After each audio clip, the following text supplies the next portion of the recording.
Tax payers के लिए अब ITR फाइल करना काफ़ी आसान होने वाला है, क्योंकि इनकम टैक्स डिपार्टमेंट ने डिजिटल फॉर्म 16 को लॉन्च किया है। डिजिटल फॉर्म 16 सीधे एम्प्लॉयर के ट्रेसिस पोर्टल से जनरेट होता है, जिससे आपकी सैलरी डिडक्शंस और TDS की सारी डिटेल्स बिल्कुल एक्यूरेट रहती हैं। इससे पहले टैक्स पेयर्स को फॉर्म 16 की प्रिंटेड या PDF कॉपी एम्प्लॉयर से लेना पड़ती थी और इसमें मैनुअल एरर होने का खतरा भी रहता था। वहीं अब डिजिटल फॉर्म 16 आने की वजह से ये परेशानी खत्म हो जाएगी।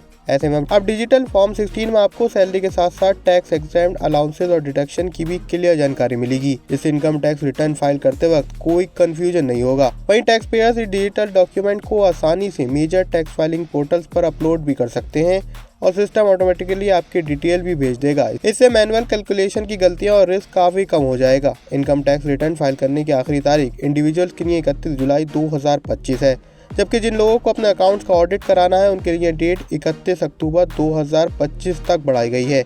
अब बात करते हैं फॉर्म 16 की। तो ये एक ऐसा सर्टिफिकेट है जो एम्प्लॉयर द्वारा एम्प्लॉय के बिहाफ पर TDS डिडक्ट करने के बाद दिया जाता है।